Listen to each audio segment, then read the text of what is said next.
तर आपण या दृश्यांच्या माध्यमातून पाहू शकतो, एक्सक्लुझिव्ह दृश्य तुम्ही साम टीव्हीवरती पाहू शकता। या ठिकाणी पूल कोसळल्याचा हा व्हिडिओ आता मोठ्या प्रमाणात व्हायरल होतोय। ज्यावेळेला पूल कोसळला त्यावेळेला मोठ्या संख्येने या ठिकाणी लोक उपस्थित होते। दुचाकी देखील या पुलावरती दाखल झालेल्या होत्या आणि त्यामुळे ओव्हरवेट झालं, क्षमतेपेक्षा जास्त वजन या पुलावरती आलं आणि म्हणून हा पूल कोसळलाय। मात्र खरं तर या दुचाकी या पुलावरती गेल्याच कशा, हा खरा प्रश्न आहे। तर याविषयी अधिक माहिती देत आहेत आपले प्रतिनिधी सागर आव्हाड। सागर, तिथले स्थानिक आमदार सुनील शेळके यांच्याशी आपलं बोलणं झालं।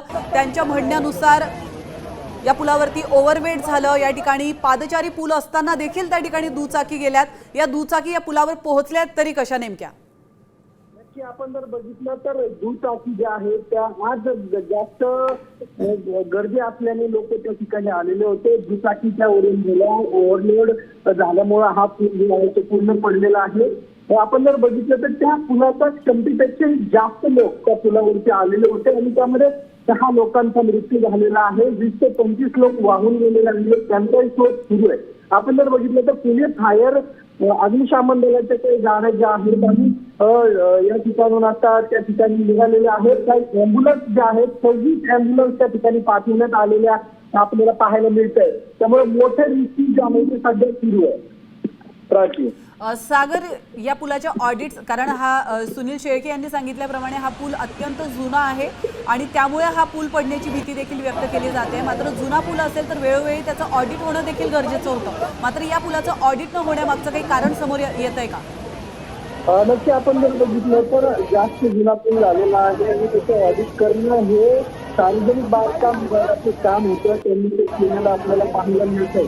आपण जर व्हिडिओ पाहिले तर एकदम त्या व्हिडिओच्या मधोमध हा पूल जो आहे तो तुटलेला आहे आणि पूल तुटल्यानंतर या खडका जमिनीमधील काही लोक जे आहेत पाण्याच्या तळामध्ये वाहून गेलेले आपल्याला पाहायला मिळत आहे। पाण्याचा प्रवाहही मोठ्या प्रमाणावरती आपल्याला पाहायला मिळतोय।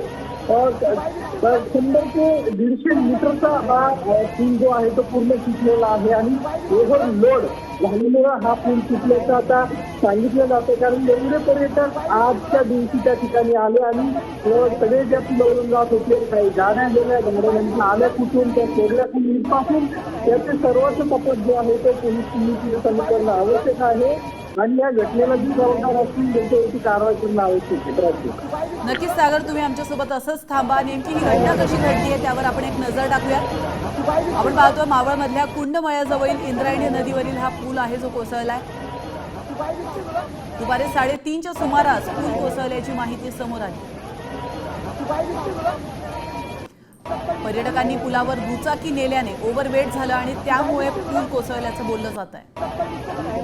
रविवार असल्याने मोठ्या संख्येने पर्यटक या ठिकाणी उपस्थित होते। तर मोठ्या संख्येने पुलावर पर्यटक उभे असताना हा पूल कोसळलेला।